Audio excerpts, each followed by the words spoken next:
Bonjour, aujourd'hui j'ai l'honneur d'être chez un bijoutier à Bourg-en-Bresse, un bijoutier qui s'appelle Jean Voine. Ce bijoutier est très spécial parce qu'il fait des émaux-bressants. Alors j'ai l'honneur d'être aujourd'hui avec Elodie qui va nous montrer comment on fait les émaux-bressants. Un bijou très particulier pour la région de la Bresse. Alors on y va. Bonjour. Bonjour. Mais qu'est-ce que vous faites? Alors, je fabrique les émaux-bressants. C'est un vieux bijou qui est traditionnellement fabriqué à Bourg-en-Bresse, donc qui se présente comme ceci. Donc c'est un bijou émaillé avec un décor en or par-dessus. Donc à la base, ça date du 19e siècle principalement, où ça s'est vendu un peu dans le monde entier. Ce qui paraît, même la reine d'Angleterre en aurait. Donc aujourd'hui, on est redevenu beaucoup plus local et beaucoup plus à taille humaine, mais on a gardé la même façon de faire, les mêmes outils. On a juste beaucoup épuré et rendu un peu plus moderne, que ça plaise au plus grand nombre. Et que c'est un bijou qui a failli mourir parce que beaucoup trop désuet.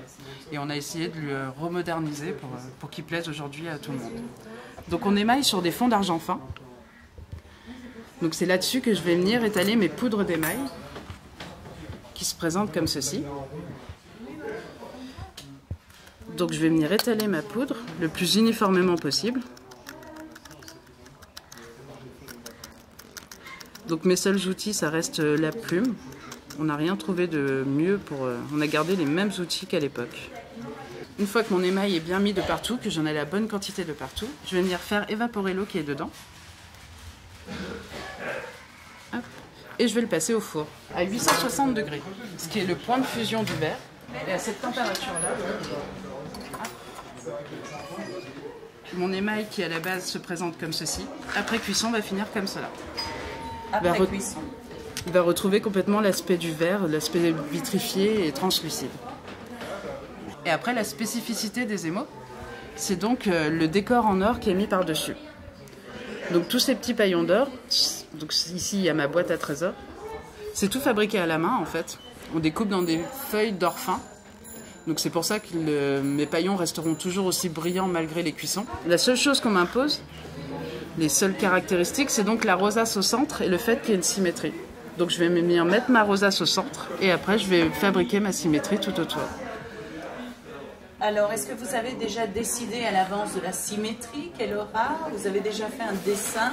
Alors, pas forcément, parce que du coup, notre but dans les émaux-bressants, c'est de faire des pièces uniques. Donc, je mets ma rosace et je construis ma symétrie sans vraiment savoir où je vais, en essayant à chaque fois de trouver des nouvelles façons de les agencer.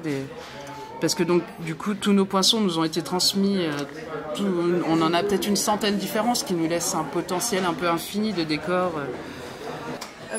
C'est bientôt cuit, faut pas que je l'oublie. C'est bientôt cuit, alors combien de temps ça met? Ça reste aléatoire, il y a quelques minutes, ça dépend des couleurs, ça dépend des étapes, ça reste quelques minutes, 1 ou 2 minutes. Ah, d'accord. En tout, je mets même 5 fois au four. 5 fois au four. Parce que dans un premier temps, mon fond d'argent, il y a pour des histoires de force et je mets de l'émail des deux côtés. Donc je vais mettre un contre-émail que je vais faire cuire. Après, il y a ma couleur qui va cuire, mon décor. Et après, la dernière étape, c'est les petites perles rouges et blanches que vous voyez dessus. Donc on voit que sur ma petite rosace, ça fait comme des petites cloisons.